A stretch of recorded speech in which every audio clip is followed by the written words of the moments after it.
Hello guys, hello Earth Signs, hello Virgo, Capricorn and Taurus. Welcome dito sa aking channel, Kapalaran 888. Welcome guys. Alamin natin kung anong messages, vibration, kapay energy para sa inyong lahat. Para sa lahat ng Earth Signs, I hope na makuha mo yung energy dito. Earth Signs, Virgo, Capricorn and Taurus. Okay. Oh, sorry.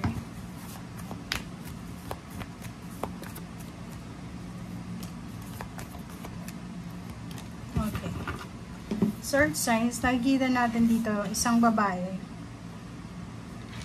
isang lalaki to. So posibleng mayroong relationship na magsisimula, or pwedeng mayroong emotion ang madedevelop, parang ganun. So sinasabi ng Brasser dito na kung ano man to na new beginnings or magsisimula sa buhay mo, ay posibleng magbibigay ito sa'yo and sa family life mo ng sobrang happiness. Okay? So, comment down below if you resonated sa kung ano man to na posibleng expectation. So, pwedeng ano to, new relationship, or pwedeng may engagement, or pwedeng may mga pagpaplano ng kasal, pagpaplano ng pagpapatayo ng bahay, pagre-renovate ng bahay, paglilipat bahay, or anything na related sa home. Okay?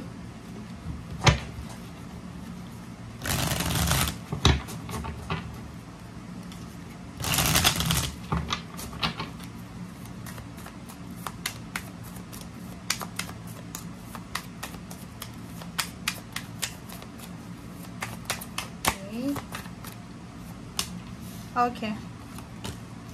Ooh. Nakikita ko sir dito na may isa kang relationship na posibleng i-give up kasi may nag-offer sa'yo ng new relationship. So, pwedeng yung iba sa inyo, in a relationship, may asawa, may living partner, may boyfriend, girlfriend, nasa long distance relationship, and then, siguro, hindi ko alam kung bakit ganito yung message mo, pero may nag-offer sa'yo. It's either temptation siya, or it's either kagustuhan mo din to, pero may mag-offer sa'yo ng relationship na pwedeng yung past relationship mo or yung current mong relasyon, yung committed relationship na meron ka sa ngayon ay posibleng i-give up mo dahil sa taong yan. Comment down below.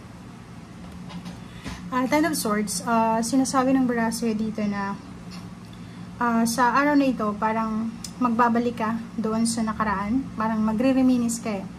Babalikan mo yung mga panahon na nasaktan ka, diba? Emotional pain, or pwedeng financial problems, or kung ano man itong pinagdaanan mo for the past 10 days, 10 weeks, 10 years, parang ganon.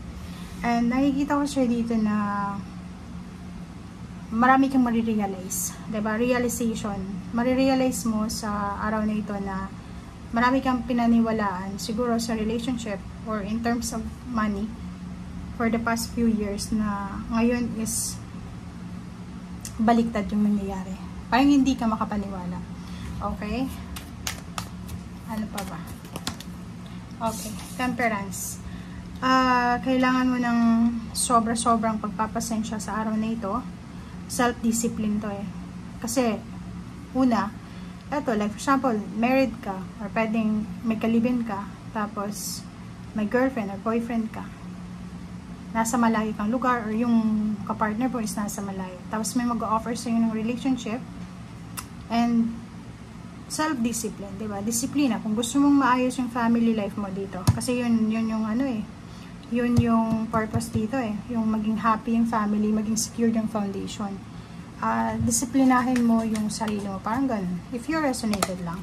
Okay? Nakikita ko sa'yo dito na today ay medyo naguguluhan ka sa mga decision making mo. But, ang nakikita ko sa'yo dito, mayroong isang decision na gagawin kayo tungkol sa usaping pera na posibleng matagal nyo na tong iniisip, parang ganun. Parang ang tagal mo nang pinaplano, tagal mo nang minamanifest, and today is bigla mong parang naisip na, okay, kailangan ko na talaga siyang gawin as soon as possible. Okay. Pero nandito yung Hermit.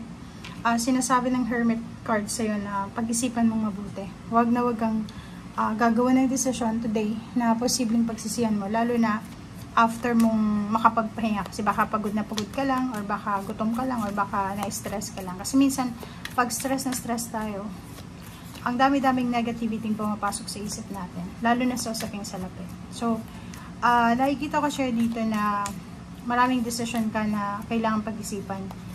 Okay? The Emperor. So sinasabi ng Baraser dito, huwag kang masyadong emosyonal, huwag ka ding masyadong tuso, huwag kang masyadong nakafocus sa material, huwag kang masyadong nakafocus sa emosyon. So nandun ka lang dapat sa gitna, dapat balanse na yung actions mo is pantay siya in terms of money, in terms of emotion.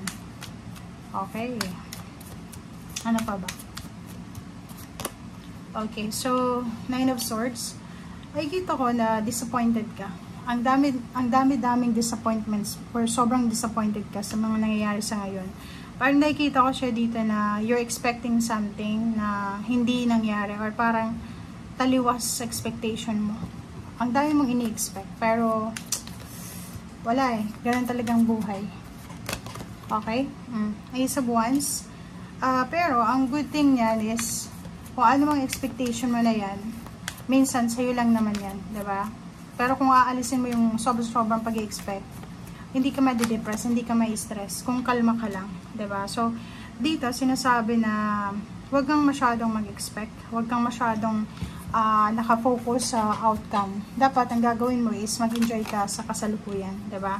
So, like for example, sa pera, kailangan mong magkaroon ng peace with financial. Kasi pag masyado nating pinopokus yung sarili natin, araw-araw palaging pera, material ang nasa isip natin, responsibilities, duties, ganito, hindi ka talaga makakahinga, parang masusuffocate ka niyan.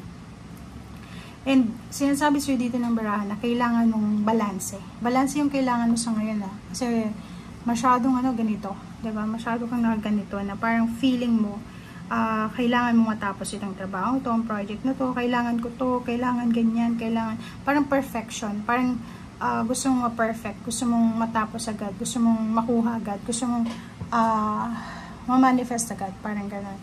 So, nandito yung King of Wands, sinasabi na kailangan nating maging mapasensya, disiplina sa sarili, trabahuhin natin yung gusto nating mangyari sa buhay natin. Pero, iwasan mo yung sobrang pag-expect ng outcome. Okay?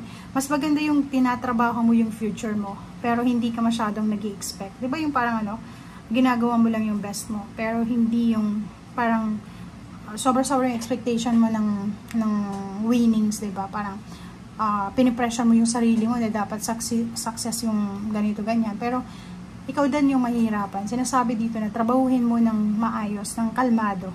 Nandito yung Queen of Cups. And yun lang yung pwede mong gawin. And balance. Okay?